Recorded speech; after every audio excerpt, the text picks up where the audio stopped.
Selamat berjumpa kembali dalam layanan audio sahabat seperjalanan. Hari ini adalah hari Rabu 4 Juni 2025. Tema renungan saat teduh kita dengan judul Mengapa Ada Masalah Hidup.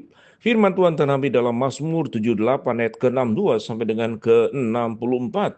Demikian bunyi firman Tuhan. Ia membiarkan umatnya dimakan pedang dan gemasnya ia atas miliknya sendiri. Anak-anak teruna mereka dimakan api dan anak-anak darah mereka tidak lagi dipuja dengan nyanyian perkawinan. Imam-imam mereka gugur oleh pedang dan janda-janda mereka tidak dapat lagi menangis. Mari kita berdoa. Bapa yang di dalam surga, kami ingin belajar kebenaran firman Allah. Mengapa Tuhan izinkan masalah hidup bertubi-tubi terjadi ke dalam setiap diri kita masing-masing. Dalam nama Tuhan Yesus kami berdoa. Amin.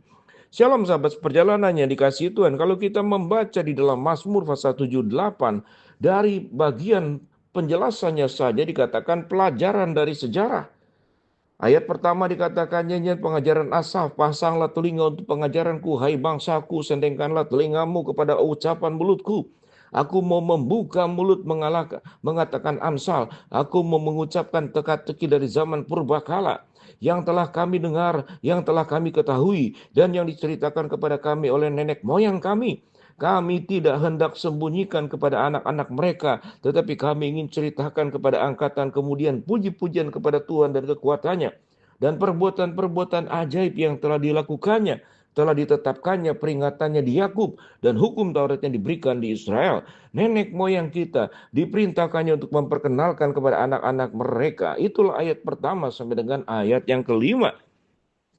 Adalah sebuah pelajaran sejarah. Di dalam pelajaran sejarah Israel kita bertemu bagaimana anugerah Tuhan, pertolongan Tuhan, mujizat Allah, kebaikan-kebaikan Tuhan yang Tuhan limpahkan. Lalu pertanyaannya, mengapa bangsa Israel, kalau kita melihat sejarah bangsa Israel, mengalami banyak masalah hidup, kekurangan air, ya, kemudian di dalam masa-masa kesulitan di bawah penjajahan Firaun, di dalam penjajahan perjanjian baru oleh orang-orang Romawi. Lalu apa yang terjadi? Kalau kita melihat seluruh sejarahnya bahwa semua keburukan, persoalan, dan masalah hidup yang terjadi, itu karena ulah dan tingkah laku manusia sendiri. Kita tahu dengan jelas dan seringkali saya mengulang-ulangnya. Seluruh proses masalah hidup dimulai setelah manusia jatuh di dalam dosa. Di sanalah masalah hidup terjadi. Karena mengapa? Karena manusia mengizinkan hawa nafsunya yang berkembang. Dan manusia mengizinkan kuasa kegelapan yang kemudian diizinkan memasuki kehidupan dirinya sendiri. Sahabat seperjalanan, ayat yang kita baca tadi dalam ayat 62 sampai dengan ayat yang ke-64. Kalau kita melihat itu sangat menakutkan. Ia membiarkan umatnya dikatakan. Ini berbicara bukan Tuhan membiarkan umatnya. Tapi ini adalah sebuah kisah cerita, sebuah doa, sebuah keluh kesah yang disampaikan oleh pemazmur. Ia membiarkan umatnya dimakan pedang dan gemaslah ia atas miliknya sendiri. Anak-anak teruna mereka dimakan api dan anak-anak darah mereka tidak lagi dipuja dengan nyanyian perkawinan. Imam-imam mereka gugur oleh pedang dan janda-janda mereka tidak dapat menangis. Pada ayat yang ke-65 dikatakan, lalu terjagalah Tuhan seperti orang yang tertidur, seperti pahlawan yang siuman dari mabuk anggur. Ia memukul mundur para lawannya, ia menyebabkan mereka mendapat celah untuk selama-lamanya. Ia menolak kemah Yusuf dan suku Efraim tidak dipilihnya. Tetapi ia memilih suku Yehuda gunung Sion yang dikasihinya. Ia membangun tempat kudusnya setinggi langit. Laksana bumi yang didasarkannya untuk selama-lamanya. Dipilihnya Daud hambanya, diambilnya dia dari antara kandang-kandang kambing domba, dari tempat domba-domba yang menyusui didatangannya dia, untuk menggembalakan Yakub umatnya dan Israel miliknya sendiri. Ia menggembalakan mereka dengan ketulusan hatinya dan menuntun mereka dengan kecakapan tangannya. Kita melihat bagaimana Daud dipilih, tetapi kemudian Daud juga setelah mengalami sebuah perlawanan hidup dalam dosa, dia juga kemudian dikatakan bagaimana Tuhan kemudian memberikan pengajaran, teguran lewat Nabi Nathan kepada dirinya. Jadi kalau kita melihat seluruh sejarah manusia, pada prinsipnya Allah tidak pernah membiarkan kita. Pada ayat yang berikut dikatakan Tuhan itu terjaga, kemudian memukul mundur para lawannya, membuat mereka mendapatkan celah untuk selama-lamanya. Kalau hidup kita itu benar, hidup kita itu baik, kita itu berjalan berjalan bersama dengan jalan Tuhan. Bukankah Tuhan sudah menjanjikan? Bukankah Tuhan yang berkata, jangan belok kiri, jangan belok kanan. Jadilah bangsa yang tahu membedakan mana tangan kiri dan tangan kanan. Ikutlah jalan Tuhan sekalipun sempit tetapi menuju kepada kehidupan. Dan jangan mengikuti jalan yang lebar tapi menuju kepada kebinasaan. Kebinasaan persoalan hidup. Itu semua adalah karena akibat dosa.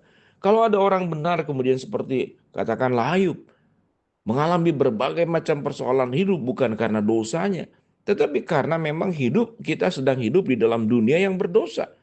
Jadi ada sebuah masalah hidup yang timbul karena kita berbuat dosa. Kita sebagai pelakunya. Tapi kemudian ada masalah hidup timbul karena kita sedang ada di dalam dunia yang penuh dengan dosa. Kalau kumpulan orang berdosa mengisi seluruh dunia, maka ada banyak perbuatan-perbuatan dosa terjadi. Sebutlah bencana alam. Kita mengatakan bukankah alam yang Tuhan yang menciptakan Tuhan. Tapi bukan kita juga sendiri yang merusaknya. Merusak alam, merusak sumber air, merusak sumber tanah, merusak laut yang sedemikian bersih. Kita setiap hari mengirimkan sampah-sampah plastik, berbagai macam zat-zat berbahaya. Semua dikirim ke laut. Bukankah karena air itu akan mengalir ke tempat yang paling rendah. Dan tempat yang paling rendah itu adalah laut.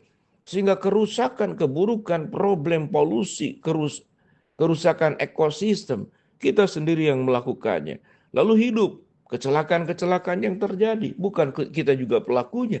Sementara memang setelah manusia jatuh dalam dosa, kualitas bumi ini menjadi menurun dengan tingkat kematian yang tadinya umur bisa mencapai 600, 700, 800, 900 tahun. Mazmur mengatakan manusia 70 tahun dan kalau kuat 80 tahun. Tetapi di balik setiap masalah yang ada, bukankah Tuhan menjanjikan kekuatan, bukankah Tuhan menjanjikan ada jalan keluar sehingga kita sanggup untuk melaluinya. 1 Korintus 10 ayat 13. Bukankah kita melihat di dalam Mazmur 121, Tuhan adalah pertolonganku, aku menatap langit, mataku ke gunung-gunung. Dari manakah pertolonganku? Pertolonganku ialah dari Tuhan. Artinya, sekalipun memang hidup kita ada masalah, Tuhan tidak membiarkan kita dan Tuhan tidak pernah meninggalkan kita. Bukankah janji Tuhan akan menyertai kita?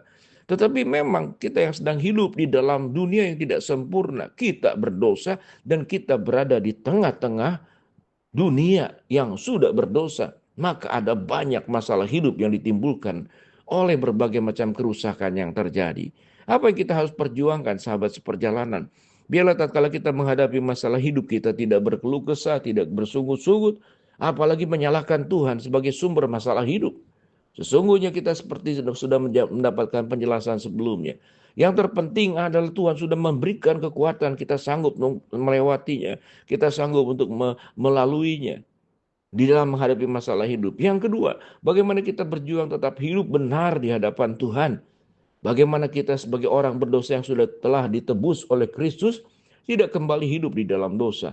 Dan di tengah-tengah kita hidup di dunia yang penuh dengan dosa ini. Bagaimana kita menjadi garam dan terang, menjadi terang buat dunia ini. Sehingga kerusakan, kebobrokan yang terjadi di seluruh alam semesta ini.